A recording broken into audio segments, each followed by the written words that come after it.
El panista Cabeza de Vaca podría estar en Nueva York. La 4T le sigue la pista. La llegada de Francisco Javier García Cabeza de Vaca a McAllen el miércoles pasado fue el primer movimiento que la inteligencia del gobierno federal registró. Pronto, fotos de las camionetas familiares en el lujoso fraccionamiento donde residen allá confirmó al general Audomaro Martínez que el gobernador de Tamaulipas estaba en Estados Unidos. Ahora, la información actualizada indica que el panista ya se trasladó de McAllen hacia Nueva York. Mientras tanto, en Andorra se daba a conocer el fin de semana que Rafael Moreno Valle y Francisco Javier García Cabeza de Vaca siguen firmes en una investigación como dueños de varios millones de euros depositados en bancos locales. El dinero está relacionado a la investigación que se sigue al abogado Juan Collado, cercano a Enrique Peña Nieto y Carlos Salinas de Gortari. Además, la probable comisión del delito estaría relacionada con posible lavado de dinero del narco. Este dato permitiría a la investigación vincular a Estados Unidos, país donde actualmente está Cabeza de Vaca. Los asesores del gobernador tamaulipeco le recomendaron usar al Congreso de Tamaulipas para desconocer el desafuero y declararlo improcedente. Es un movimiento desesperado porque la Corte ya tiene jurisprudencia al respecto. Creemos que ya no volverá a México, por eso ya no se le vio en actos públicos, aseguran en Palacio Nacional. Informó Mr. Politicón, nos vemos el próximo video. Hace unos días, la Fiscalía General de la República le solicitó a la Cámara de Diputados iniciar el proceso para quitarle el fuero al gobernador de Tamaulipas, Francisco García Cabeza de Vaca, por delincuencia organizada, enriquecimiento inexplicable y lavado de dinero. No es la primera vez que un gobernador del PRIAN es acusado por este tipo de delitos, pero sí es la primera vez que tenemos una fiscalía completamente autónoma que se encarga de instrumentar acciones para evitar que algún gobernante esté por encima de la ley. La historia de Cabeza de Vaca se cuenta por sí sola. Fue acusado por robo de armas en Texas, en donde estuvo preso. Hay evidencias de que hizo negocios multimillonarios con los hijos de Marta Sagún. Y hay acusaciones de la DEA por nexo con el crimen organizado, convirtiéndose así en el quinto gobernador de Tamaulipas del PRIAN vinculado a la delincuencia organizada. Algunos gobernadores del PRI y del PAN gobiernan como mafiosos, se tapan sus corruptelas, sus negocios, sus complicidades. Por eso ahora van juntos en una alianza, porque se aferran al poder.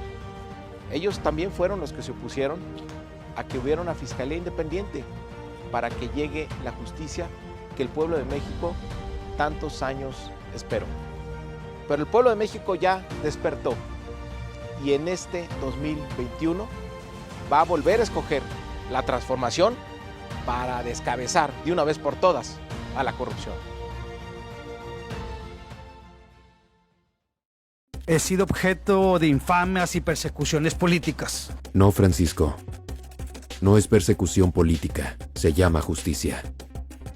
Las instituciones del Estado no te quieren someter.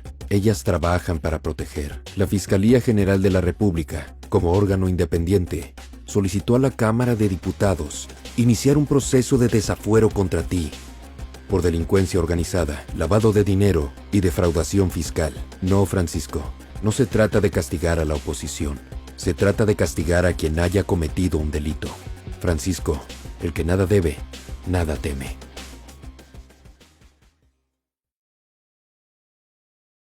Ciudadano Santiago Nieto Castillo, titular de la Unidad de Inteligencia Financiera, ha sido convocado por esta sección instructora para tomar su testimonio en la causa instaurada en contra del ciudadano Francisco Javier García Cabeza de Vaca. Los elementos que integraron la denuncia que presentamos ante la Fiscalía General de la República. Los datos de las notas de inteligencia de las cuales estamos nosotros partiendo es información que proporciona el sistema financiero, es decir, los bancos. Nuestra obligación en términos legales tiene que ver con los procedimientos relacionados con el combate al lavado de dinero, financiamiento del terrorismo y cualquiera de sus delitos precedentes, incluyendo evidentemente los temas relacionados con presuntos actos de corrupción. Parte de la denuncia tiene que ver con la adquisición y venta de un departamento en Bosques de Santa Fe, propiedad del señor Francisco N., vendido por 42 millones de pesos. También un rancho en Soto de la Marina, Tamaulipas, valuado en 63.4 millones de pesos, escriturado a favor de una empresa de naturaleza familiar. Es relevante decir que hay otro rancho en Tamaulipas con superficie de 950 hectáreas y 450 metros de construcción, valuados en 38 millones de pesos, adquirido por una empresa que tiene las características de fantasma relacionadas con Bernardo N., socio de Francisco N. La hacienda en Soto de la Marina, Veracruz, de la empresa familiar está valuada en 53.6 millones de pesos. Hay una casa en Reynosa, ubicada en la declaración 3 de 3. También se encuentra una propiedad en McAllen, Texas, relacionada con el señor José R., primo del señor Francisco N. Tenemos además una serie de casas vinculadas en las declaraciones, una casa de 7 terrenos en Reynosa, relacionada a una casa en McAllen, relacionada con Francisco N., valorada con 8.5 millones de pesos. Otra casa en McAllen relacionada con una empresa de naturaleza familiar, y en general se trata de inmuebles adquiridos no solamente de manera personal, sino también a partir de mecanismos de copropiedad y a partir de empresas donde el señor Francisco N. resulta accionista. En McAllen, Texas, está este inmueble, también se encuentra vinculado con Ismael N., hermano de Francisco N., y en McAllen, Texas, hay también una casa valorada en 10.7 millones de pesos relacionada con José e Ismael N. Hidalgo, Texas, hay otra empresa relacionada, un terreno relacionado con una empresa de naturaleza familiar. En Hidalgo County aparece también Appraisal District, propiedad de José e Ismael N. En Hidalgo, Texas, relacionado con Manuel N., un inmueble valuado en 5.9 millones de pesos. En El Paso, Texas, una propiedad relacionada con José R., primo de Francisco N. Y también hay inmuebles localizados en Edimburgo, Texas, en Padre Island, Isla del Padre, Texas, relacionado con José G., en Padre Island, propiedad de Baltasar N., uno de los socios y personas vinculadas con el señor Francisco N. También es importante señalar que LexisNexis, en fecha de consulta en el año 2021, nos arroja la propiedad de este centro comercial, y pues en general lo que tenemos es una disparidad entre los inmuebles pertenecientes a la familia y el ingreso que como servidor público pudo haber formulado durante los años del servicio público Francisco N. Se denunció una compra de departamentos con recursos de posible procedencia ilícita. No le corresponde a la Unidad de Inteligencia Financiera. La Unidad de Inteligencia Financiera, insisto, en la anterior administración, había presentado una denuncia con estas empresas por haber sido mecanismos que tenía el cártel de Sinaloa para efecto de lavar dinero. Eso no quiere decir que el cártel de Sinaloa esté relacionado con el señor Francisco N. Lo que quiere decir es que las empresas que fueron utilizadas y con las que tiene transacción financiera, las dos empresas que terminaron enviando dinero a la SOFOM, son empresas que han sido utilizadas por el crimen organizado. El Centro de Justicia para las Mujeres refiere un convenio de asignación de recursos por un monto de 66 millones de pesos y un avance de producción del 39%. La obra debía entregarse en abril de este año. El lugar donde tendría que estar construido el Centro de Justicia, que actualmente es un terreno de naturaleza báltica. Baltasar N. es el accionista de una empresa de energía eólica que con la coparticipación de una empresa española están buscando y resultan ganadoras de un parque eólico en el Cortijo relacionado con San Francisco. La empresa de energía eólica, y por eso creo que es importante la discusión que se existe sobre energía eólica en el país hoy en día, impulsada por algún despacho en particular, tiene que ver con este tema, tiene que ver con un acto en donde no se está buscando energías limpias, lo que se está buscando es cómo generar mejores esquemas de negocio para un grupo político en particular. En este tema, quiero recordar nuevamente que la empresa española se encuentra acusada de realizar esquemas de corrupción en América Latina mediante sus filiales y que una de sus filiales en Bolivia fue vetada por el Banco Mundial por un esquema de corrupción. Insisto en la relación que tiene con el esquema de Odebrecht.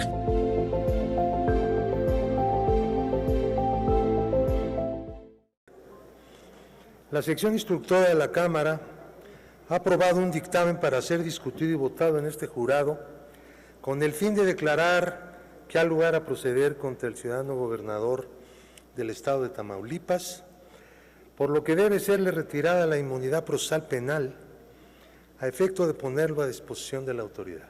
La solicitud ha sido presentada por la Fiscalía General de la República, quien imputa al inculpado los delitos de operaciones con recursos de procedencia ilícita, delincuencia organizada y defraudación fiscal equiparada. La sección instructora propone que se declare justamente procedente la solicitud del Ministerio Público de la Federación. En el entendimiento de la sección instructora, no hay elementos suficientemente fuertes para considerar que recursos que llegaron a poder del inculpado, el gobernador de Tamaulipas, fueran producto claramente de delitos, aunque tampoco puede existir la convicción de que no lo sean.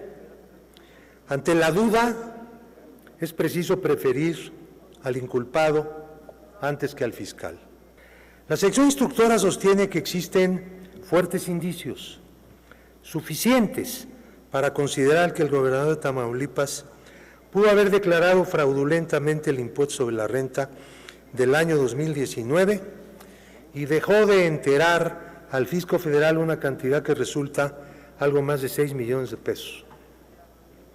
La defraudación fiscal es una conducta frecuente en nuestro país, pero eso no debe llevar a considerar que no es trascendente ni tiene mucha importancia.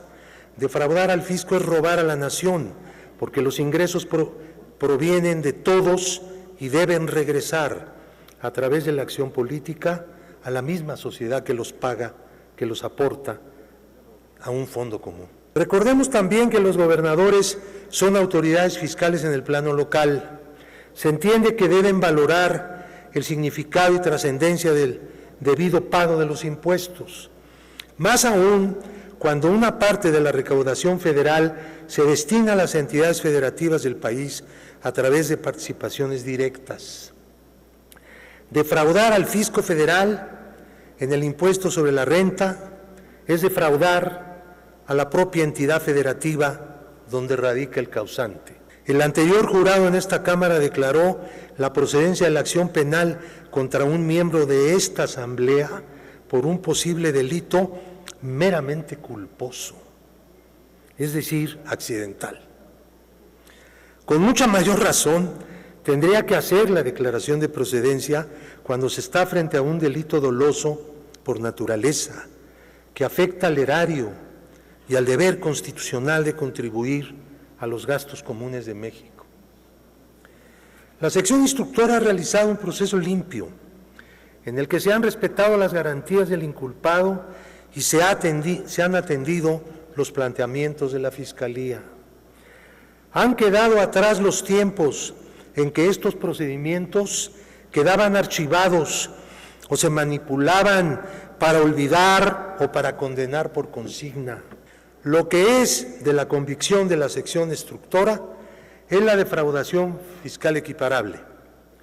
El punto es que la Cámara de Diputados cumpla con su deber y permita que el aparato de justicia se encargue de esta causa penal. Solicito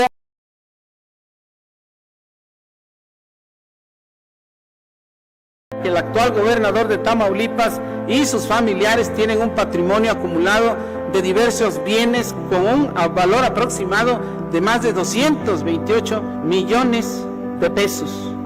A esto hay que añadirle las numerosas notas periodísticas, el escándalo en que se ha señalado a Aloy acusado como operador de distintos cárteles del narcotráfico. Ay, nanita, y un personaje de estos es gobernador. Ya basta, compañeras y compañeros, déjense de defender a este presunto infractor de la ley. Nosotros nunca hemos formado parte y no vamos a formar parte de la mafia del poder, de los grupos abusivos que se enriquecieron a costa del pueblo mexicano.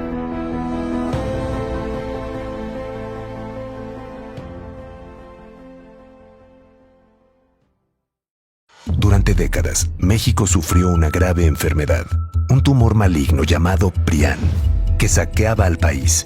Se alternaba el poder y fingían competir entre ellos. Hoy finalmente se quitan la máscara y se unen en una perversa alianza electoral.